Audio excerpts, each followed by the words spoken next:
Hey guys, welcome to week 5 of the challenge. Pretty exciting time. We're pumped to see you all this Saturday at the mid-challenge session. Get you guys all fired up again for the next 5 weeks. But today we want to highlight how you guys can get more value out of the program, particularly when it comes to the trainer feedback area of your workbook. As you guys know, we've been analysing everything you're eating and providing feedback on how you're doing. And we really want you to understand the value of this part of the program. We're expecting to see mistakes in the first 4 weeks. That's normal and it's all part of the program. We're also expecting you guys to pay close attention to the feedback we're giving you and start to implement those changes so we can get you from where you're at to optimal nutrition as fast as possible. We've always talked about this program being a lifestyle change, but we've got the spotlight on you for 10 weeks and we want to make the most out of this time we have with you. We are pretty ruthless with the feedback on the workbook. We hope you're okay with that. That's our job. That's why we have such success in this program, is because of the accountability that we put into the program. So please take it all on board, and show us the improvements we're looking to see. We need your focus for these next 5 weeks. We really want to encourage you to stay conscious of the negative internal dialogue that we all go through, and also stay very, very conscious of the external pressure and suggestions that everyone's always going to give you with these sort of things. Block out the noise and give us these next 5 weeks.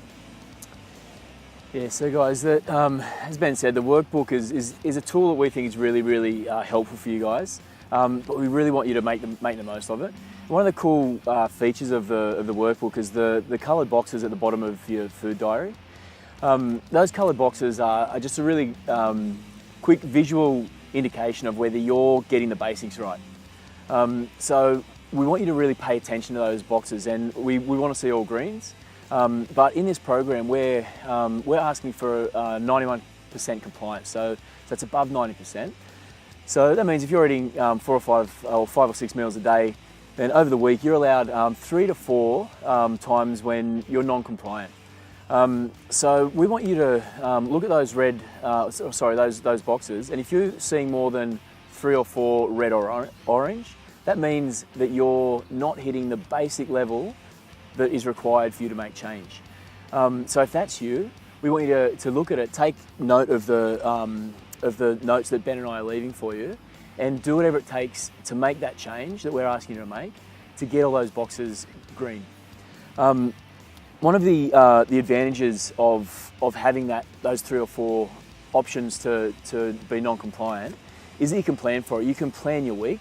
And if you know you've got some hard times, whether it's a work function or whether it's social things, you plan for those weeks. And that helps you out in a couple of ways. Firstly, you can plan for it so you know that time is going to be there and you can work towards that. That also helps to give you, stay more strict throughout the week. So if you know you're going to, on Friday night you're going out with friends, and on that night you look forward to it and you go, okay, cool, on that night I'm going to order off the menu. You're still sticking to your goals. You still keep your goals in mind, so you're not going to go and rage the dessert bar or anything. But you're looking forward to it. You know that you're going to have that night out, so that the rest of your week is going to stay more strict, and you're going to be able to stick to the compliance a lot better.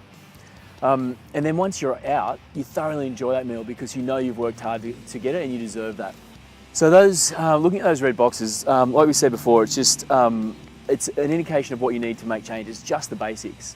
So another thing that we really want you guys to be thinking about is not repeating the same mistakes. So if we've given you feedback in week 1, 2, 3 or 4, and then the next week we're seeing that you're making those same mistakes, those same errors, it just tells us that you're not really committed to making that change, or you've chosen your level of commitment, which for us, we're putting a lot into this and we really want you guys to make the most of it. So if you're choosing your level of commitment, you're not going to get the results that we guarantee if you are. So we really want you to stay focused, listen to our advice, and please take it on board.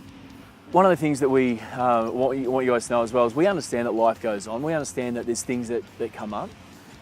But it's important to realise that there's always going to be things that come up. There's always going to be temptation. In this 10 weeks, we ask for your full commitment. It's only a really short part of your life. So again, this 10 weeks is something where you focus, you give it your best in this 10 weeks, and only then are we going to see that full-on dramatic change. But that's what we ask of you guys, to commit fully for this 10 weeks to see that change. And remember that we're here to help. As Ben said, we can be pretty ruthless in the feedback, but that's our job, to keep you accountable. It's our role to make sure we're doing that. So please ask us any questions. Take our advice as advice, not criticism. Take it on board, and we really want to see you guys make the most of this program and see that dramatic change. We're coming up to week 5, guys. Another 5 weeks to go, and you'll be amazed at how much you can change when you stick to the program. All right, guys, enjoy. See you Saturday. You.